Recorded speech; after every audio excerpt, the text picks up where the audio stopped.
Spreaker. Hit it first.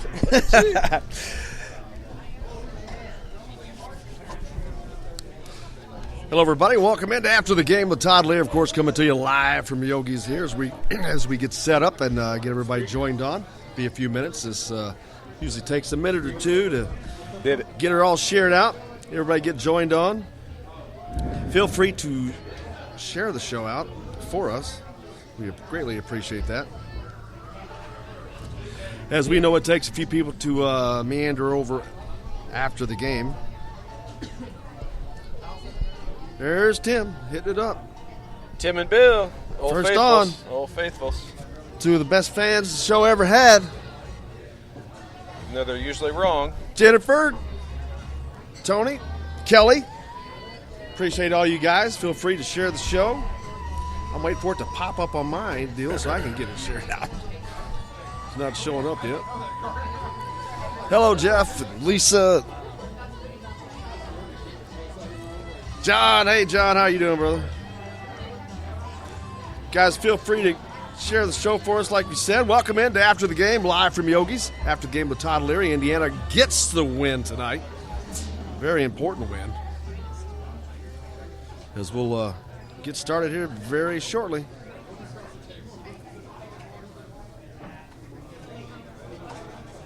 How was your day other than the game, here, Mr. Leary? All right. I'm ready now. Oh, no, I'm just chit-chatting until we... Oh, here, let me go through some stats. Let's go through some points of emphasis to talk about.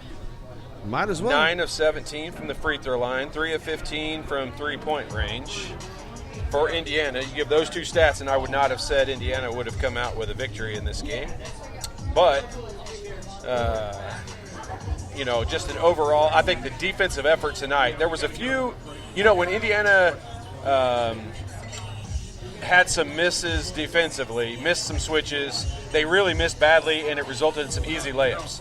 But, for the most part, as an overall synopsis of the game, their defense was really good, and they did a great job of adjusting to the high ball screen, much better than in the ball game in Minneapolis. I think they made it very difficult on Oturu. Oturu shoots 11 of 27. He has 24 points, but shoots 11 of 27 tonight. So, overall, really, really good defensive effort, I think, from Indiana. The point of emphasis was guarding the three-point line. Minnesota was 4 of 25 in the last ball game against Indiana up in Minnesota from the three-point line, but today much better. I think they were 7 for 16. So much better, but overall. Let's get ourselves. I think we're ready to get going. Welcome into After the Game, live from Yogi's. After the Game with Todd Leary, of course, as Indiana knocks off Minnesota in a very important Big Ten game tonight. Of course, we're brought to you by Best Beer of Bloomington. When you're out and about, have yourself an ice cold, virus-free Corona Extra or Corona Premier. These are virus-free, I've been told. So enjoy that. Also, Henry Nethery REM.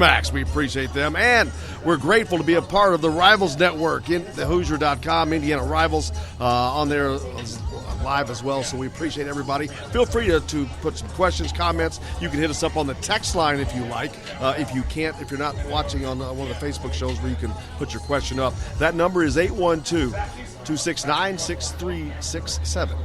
Feel free to ask questions or comments to Todd. Todd, one of the things I see that Bill mentioned, he thought IU's spacing on offense was a lot better in the second half. What do you think about that? We hear him talk about that a lot, and I know it does matter, but sometimes I think that's a term that people use loosely. Here's what was better on offense, and it was the beginning of the game. It was the best I've seen it all year, and that was Indiana executing and shooting early in the shot clock.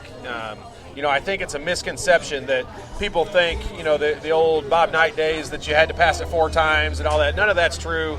All that is just what people ran with off of, things that they heard. But this Indiana offense is much better when they shoot earlier in the shot clock. And in the first half, I think the offense looked like it was flowing because there were so many times they shot. There were still 15, 16, 17 seconds left on the shot clock. And they were getting good shots. They were executing. They were very direct and did a great job of cutting. And the first half, Indiana played really well at first 5 minutes. Then they let Minnesota back. Then they kind of took charge again. Then it was kind of back. But I noticed in the very beginning, almost all of their points were coming on shots within 10 feet. There was a couple threes, but they were really working and getting good shots, and they were hitting them, and they just started missing them. And I bet, like even within 10 feet, they were still early in the shot clock. Yeah, they were in the first 15 seconds of the shot clock, and I'm not just saying this because then it started going bad. But if you go back and watch the video and look at the last 6 minutes of the first half, we started walking the ball across half court. We started getting later in the shot clock. We started getting inside of 10 seconds, and we couldn't score. We weren't scoring as regularly. I heard the crowd count them down too many times. That's when Minnesota made a run, and they made a couple shots. Yeah, they banked in some three. I mean, they made some shots that you probably don't expect them to make. But when you look at it overall, I mean, it was directly affected by how fast and how effective Indiana came down and ran their offense. And when they executed and got early shots, the offense looked great. And even in the second half, same thing. When they were making shots, it had a lot to do with being early in the shot clock, and that's what you and I talked about on the show earlier today, was playing faster, getting up and down the court. And I give Joey Brunt credit. He kept up today. He got up and down the floor. Now, a lot of those times when Indiana scored on those plays, Joey Brunt barely made it past half court, but that's fine. Like, he doesn't – that happens on every team. I'm fine with that. We just can't have an offense where we walk it down the court and wait on Joey Brunt to get down there so then we can dump it into the post, because that offense doesn't ever work. Something else I thought that they did very well, and John mentions here as well, man, I love how they attacked the basket. They were really going to the rim tonight. Al Durham, especially Rob Finney, he was really hunting that goal. Well, here's an interesting stat. The starting five for Indiana all scored in double figures and all shot 50% or better. Has that happened at all this season? I'm not sure. I don't think that I don't recall it happening. But they all shot 50% or better also. And that for sure hasn't happened. So really, you know what's funny? When I look at quickly, like the starters, that reminds me of the Indiana women's team. That's something you've seen all season, and they've been so successful because that's a group effort right there. We see 11, 10, 18, 11, and 12. I mean, that's 1990s Indiana basketball right there. That is so these are the number of shots taken. And I'll just go down the list of what you just read. It's 8, 6, 12, 8, 10. That's distributed. That's nobody's selfish. You look over on Minnesota's side, one guy shot 27 times. The next highest on their team was 11. Then they're down to 7. Like they were not sharing the basketball. Everything was going through Daniel Oturu. 27 shots in a game. I mean, that's outrageous. I mean, and for him to score 24 points, I mean, he had to work for it tonight. He did. He worked. I would tell you, if you went and personally interviewed Daniel Oturu, I bet you he would sing a really high praise for Trayce Jackson-Davis. Because both games, the one in Minneapolis and the one here at Assembly Hall tonight, Trayce Jackson-Davis, I would say, got the better of him. Well, you could see he had the moves, but Oturu was just muscling, man. Oh, it was. I mean, this is a game where I really felt like Oturu was, and even though he's only a sophomore, I really felt like he was going to kind of take the last game in Minneapolis personally and come out and try to prove something to Trayce Jackson-Davis. And you know, Trayce was up to the challenge. I was nervous about the foot injury we've heard a little bit about and some of those things. I wasn't sure. When I saw he came out early in the game, that scared me. But, you know, he played 31 minutes in the game. He looked pretty good. I think Archie is in a new kind of rotation now. This is 2 games in a row. He's taking Trayce out first instead of Joey Brunt. So, assuming no foul trouble, I think that may be something, you know, when he gets on a trend, when Archie gets on a trend, he likes to stick with it for a little bit. Yeah, so he don't give up on things much. John says Brunk was a stud tonight, Alan. Brunk came to play. He did. And that's another good thing is seeing somebody else step up. How many times have we talked about needing to see somebody else step up for this team? Al Durham had spurts of being really effective tonight. You already mentioned Rob Finney, very effective tonight. You know, we obviously, Trayce Jackson-Davis and Joey Brunk were, you know, an insane combination. Those 2 guys combining for 30 points. You know, 8 of 12 shooting for Trayce Jackson-Davis, 6 of 10 for Joey Brunk. So when you look at those kind of numbers, I mean, that's an efficient offense. Indiana shoots 50% from the field, you know, but here's the thing. They still only shoot 20% from the three-point line, and they only shoot 52% from the free throw line. And that's making some at the end because they weren't even at 50%.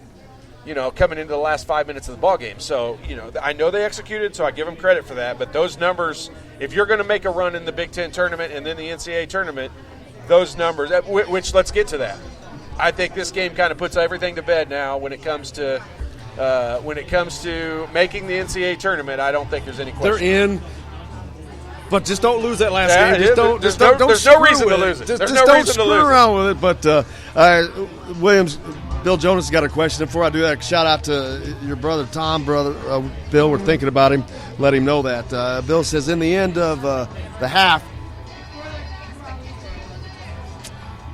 I can't read that one. Lack of conditioning he's talking about. Yeah, I mean, I don't know that it seems to happen every game. It's happened a few games in a row, and it's, you know what? Like, it's funny because you say that, because I was thinking that, at halftime of the game, I was thinking, these guys, I think Archie should start saving that use it or lose it timeout. And with 5 minutes to go, no matter what the score is, no matter what's going on, with 5 minutes to go, you call that timeout. You call everybody over and you say, hey, look, I don't care what the score is. We got a 5-minute game between now and the end of the half, and let's win that 5 minutes. It's 0-0. We're keeping track of it. No turnovers, no bad fouls. Execute the offense, and let's win this last 5 minutes, because I think that would serve them really well. And it becomes a mentality. Once you start breaking the game down into segments, it really changes how effective you can be. And that last 5 minutes of the first half and first 5 minutes of the second half, but I give them credit. They came out in the second half and played great. Scored, I think, the first 8 points in the second half and got off to a great start. So if they pair that up with the ending to the first half, it's crazy how good it could have been. There's my Washington State flag. Glenn, how are you, brother? Roger Durham drove the lane more and maxed some plays. They did. Yeah, he's another guy that got to the rim. Made some mid-range jumpers in there. Didn't have to get all the way to the Franklin ring. comes in tonight, gives him a spark. Yep. I mean, you could tell he knew that he had limited minutes, and he's like, I'm going to get my money's worth tonight. He was ready to play however long he was going to be in there. I don't care if it was 3 or 5 minutes. He was going to play. It was 4. There you go. It wasn't long, but I mean, he took a bad 3-pointer. That was probably his undoing. As soon as he took that, he came right back out. But he's trying to make plays. I'd prefer him try to make them in the lane, but I don't mind his aggressiveness. Roger Jonas, thank you, Roger. Keith, drives me crazy the way he substitutes. Started the game 11-4, and he subs 2 guys. Well, he's not going to change that. That's been that way. I don't care who they're playing or what the situation is. That's what I don't understand. It seems like it doesn't matter what the situation is. That change is coming. Well, but you can. Here's what I don't necessarily agree with. It seems to always be the same substitution, and you can look at any team across the country. I would say almost every single team. Personnel. There's a substitution at that first TV timeout. That 15-minute mark.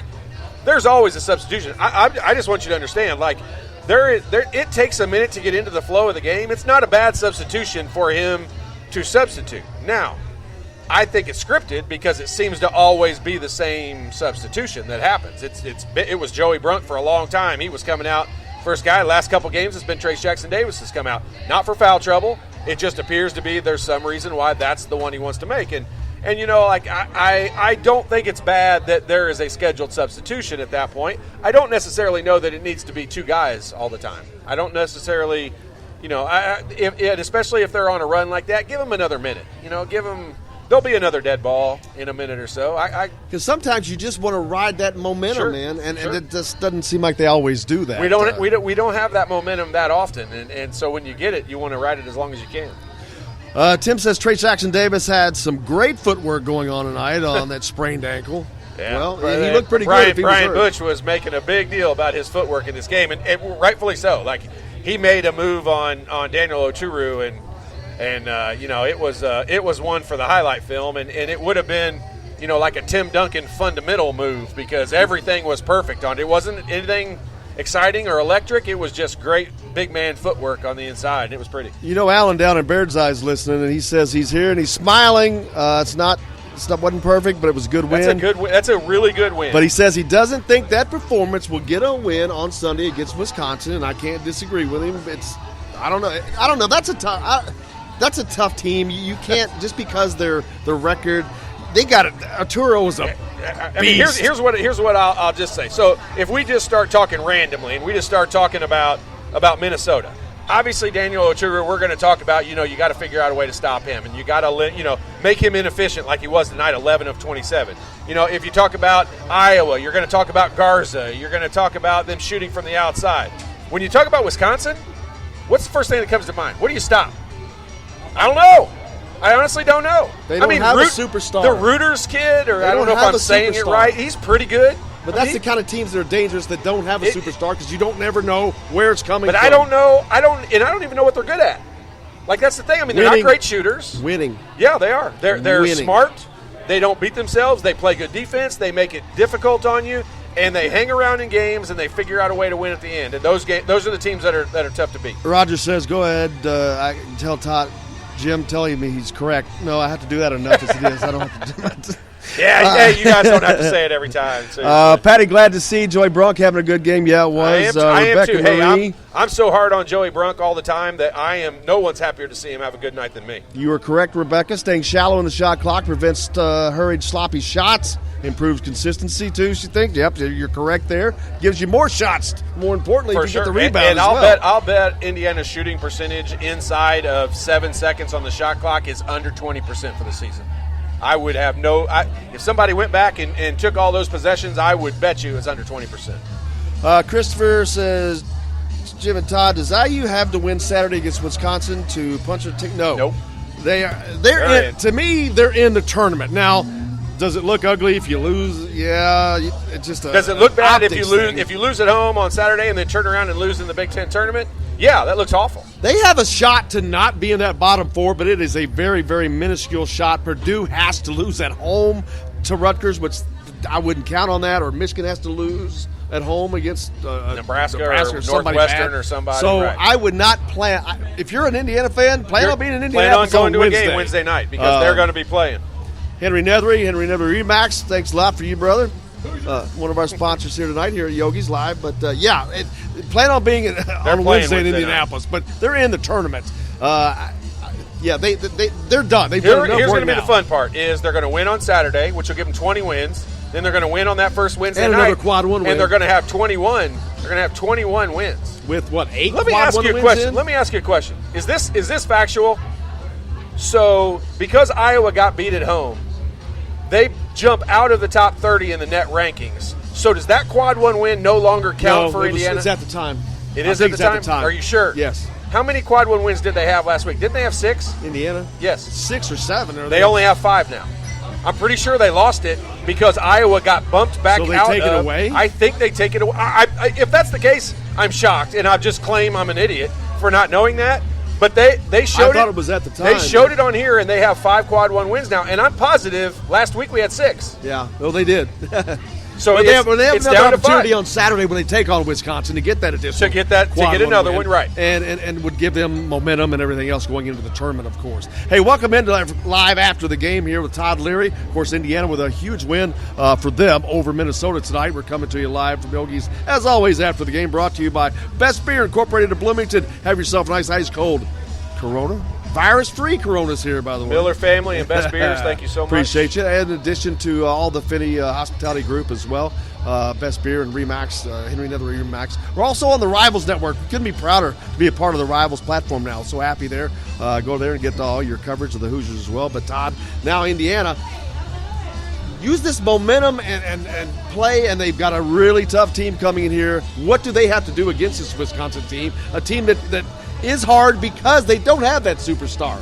Yeah, I mean, I think it's a game that Indiana has to go out and execute what they want to do. I really loved the early shots in the shot clock. Like that to me would be point of emphasis number 1 going into this game. I don't see – I mean, you've got to run – I guess you've got to run some Wisconsin guys, Brad Davidson and Pritzel and those guys. I guess you got to run them off the three-point line. But they're not great shooters, and so, I mean, they just figure out a way to win, and that's a hard thing to scout for a team because I can't really tell you what to take away other than don't give them second chances, try to run because Indiana is so much more athletic than Wisconsin and so much more physical than Wisconsin. It's not even funny. So. Be bigger, be stronger, and be faster, and I think Indiana comes away. And actually, it comes down basically to just take care of business. It is. Get to the free throw line, hit free throws. Things they didn't do tonight, but it's kind of what we talked about on the show this morning. When Indiana plays fast, early in the season, Last September, we heard we're going to be fast. We're going to go up down the court. Early in the season, we were playing the schedule that wasn't any good, flying up and down the court, averaging 90-some points a game. And then all of a sudden the Big Ten starts and everybody says, oh, it's the Big Ten, it's tougher, it's more physical. And so we start walking it down the court. And we didn't walk it down the court tonight, and our offense looked really, really good. We put up 72 points tonight. This is a team that put up 49, 2 games ago, and didn't look like they could score 72 in 2 games. Yeah. Dana says she believed that they had 4 freshmen on the floor in the last 5 minutes of the first half. I didn't notice. That's very possible. Is that correct? We did? Yeah. Or they. What 4 freshmen would we I have? believe. I don't know who they is. She's talking. Dana or Daniel. That's Daniel. My bad. I thought it said Daniel. Daniel, not sure if you're talking about Indiana or Minnesota. 4 freshmen would be Trace Jackson Davis. Arbon Franklin. He wasn't in the game at the end. Yeah. That's into the first half.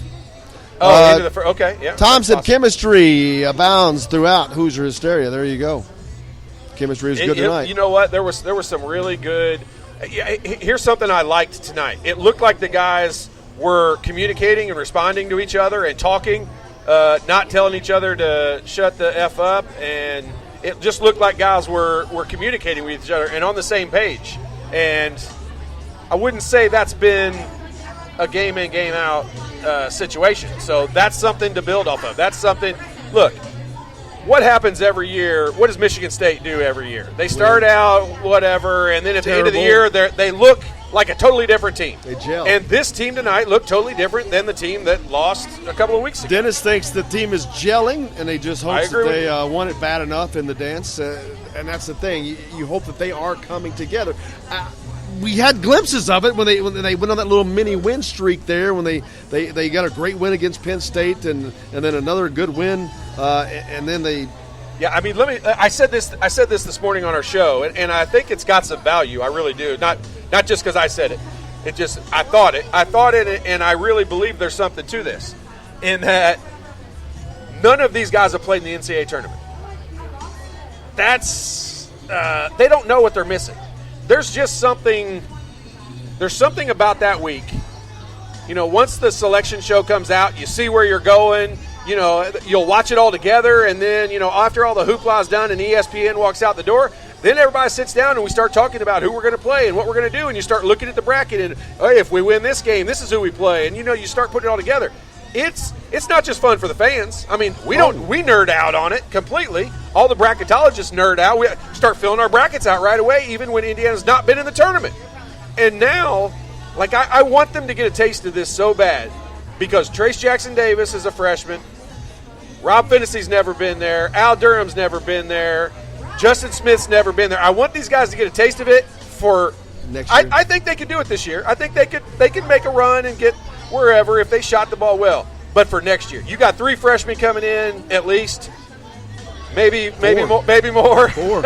Maybe more. You got those guys coming in, and I want these guys to be the veterans to be able to say, guys, we are making the tournament. It was the most fun week of my life. It was the most fun 2 weeks of my life. Making the Sweet 16 changes the aura of yourself, of your team, of how you walk around. It's just different. Yeah, we don't talk about Indiana we talk about how accustomed Indiana and fans were to getting to the tournament, that now you want these players to have that feeling and to pass that on, because none of them have it right now. Even Devontae Green does not have that to tell anybody. There's not a guy on this team, right? I mean, did Joey Brunk make it with Butler? You know what? That's a great question, and probably I'd say yes. I mean, I think they did. I think they made the tournament last year. So I mean, it's just it's a situation I want it for these guys. I want them to have the experience, because once that taste is there, man, we hear people all the time talk about they don't look like they want it, or they don't look like they care, or whatever it is. Once you have that experience of making the NCAA tournament, you care. You play different. Ed, great question. So what does IU to do to better themselves in the Big Ten tournament and to better that 11 seed? Well, simply win, but start with defense. The defense tonight was good. They made it very difficult on one of the best players in the Big Ten to score. He shot 27 times, only had 24 points. The defense, all I've talked about so far is shooting earlier in the shot clock and all that. But I started it out by saying we floundered a few times defensively, and they got easy layups. But for the most part, they did a really, really good job keeping them out of the lane. That was a big factor that we talked about earlier. Keep them out of the lane. The pack line is designed to keep them out of the lane. What? Really? That why we're losing everybody? Huh. I saw we weird. lost like 40 in the last 2 minutes. That's weird. Somebody said your audio has a coronavirus. Okay. Well, if we're having audio problems, we apologize. It's probably my excitement. My blood pressure has killed our audio right now because I'm excited. My face is as red as my shirt is because I'm excited about, this is one of those games. Let's talk about this for a second, Jim. This is one of those games that you need to win, and they won it. So let's celebrate that and enjoy it. Dennis said they showed 6 during the game. I'm assuming he may be talking about the quad 1 wins that we were talking about a minute ago. They showed 5 during the game. I saw it. That's weird. Jennifer says, does the weakness of the pre-Big Ten schedule hurt them? Nah, they're past all that, man. I think. Yeah. Yep. Bradley, winning cures everything. Truer statement has never been said, my friend. And making shots. Todd, how are you, brother? Shout out to Tijon Job was on here with us as well. I'm not sure if you're still there, Tijon. Hope so. Jordan, no, they had 5. That should be 6 now. Okay, no, well, they that's did not have a quad 1 win. Minnesota's not a quad 1 win. Even though it was at home, it wasn't because they were They're not a top 30. Yeah, they're like they're way 60 down there. Yeah. Andy on, I disagree. If they don't win Wisconsin and go 1, and Andy thinks that they need to beat Wisconsin and get 1 in the tournament. I respectfully disagree with you, Andy. Is that Uncle Andy? It was Uncle Andy. Get back on the simulator, Uncle Andy. My brother Mark's on. Hey, Mark. Ryan says, being a Knight disciple, the only complaint I have is sloppy with the ball, then not busting it down the floor and giving up layup. What do they end up with on 10 turnovers? You can't complain about that. I mean, you can, but you can, but you'd be silly. Yeah, you're going to take that every time. I mean, they had 10 turnovers. Jerome Hunter had 2 of them, in very limited playing time. So, I mean, they did a good job of not forcing 3-point shots tonight. When I think I think they're past that. You could tell they used to take shots without great thought into where we are in the shot clock. 3 of 15 isn't great. It's not great, but I mean, you'd like for them to hit a few more. But yeah. I mean, you don't want them going 3 for 20. 1 of 6. Look, people don't freak out about that. My only problem with that is I wish he was 1 of 9. He got fouled on one of them. I wish he was 1 of 9. I want him to keep shooting. We all want him to keep shooting because his percentage is going to end up between 37 and 41%. And so the more he shoots, the more are going to go in. You got to live with the bad ones from him. Derek says, I hate to look past Wisconsin. We beat Wisconsin next Wednesday. It looks like Iowa. There's 3 people on there say the sound is messing up. You're breaking up, sound messing up. Wow, I have no idea what the issue with the sound is. We hate that, but we may have to cut the show a little short tonight. Call it a night. We got to pretty much tune in tomorrow on the Daily Show. We'll get back into all this again. Of course, won't have any audio problems there. No. Indiana Sports Beat live at 9, but you can listen to it any time. Of course, IndianaSportsBeat.com. Soon to be found on the Rivals platform as well. Looking forward to that. But Indiana Sports Beat with Coyle and Leary tomorrow, of course, coming to it. We'll be back talking about this and get on to it. We apologize for any the sound issues that are going on. Guess we're good now. But, yeah, now Indiana's going to move forward. It's a short time to that game on this weekend. And then it's a short turnaround for Indiana because that Big Ten tournament is going to start on that Wednesday. And even though you don't know who you're going to play, you kind of know who you're going to play. Yeah, they're going to play Nebraska. I mean, that's a given already. I mean, you shouldn't say that because Northwestern could win tonight and they could bump up and not be in last place. But they're going to play Northwestern or Nebraska, one of those 2 teams. So you know roughly what you need to do and what you need. You need to go to Baker's Life Fieldhouse and play well, and it's pretty simple. And I'd say that it'd be interesting to see what the team does, how they come out, but I don't think their persona has changed. It doesn't matter who they play or what the situation is. They seem to come out and play their game no matter what the situation is. And that needs to change. That needs to what happens on Saturday needs to be a carryover from tonight. Tonight, I think Archie Miller would probably in the press conference tonight say the team won. Of course, he's going to say that I think they played hard because they did. But I think he's going to say they executed and defensively they were better tonight than they have been. And I think that defensive effort is something they're going to want to carry over into Saturday because if they can make it – look, Wisconsin is not a world beater when it comes to scoring the basketball, and they can struggle to score as much as anyone in the conference. And so if Indiana can come out and play with that same defensive effort they played with tonight, I really think that they'll be fine in this game. Hey, Jackson, how are you, brother? Yeah, I think we've got the audio fixed now again.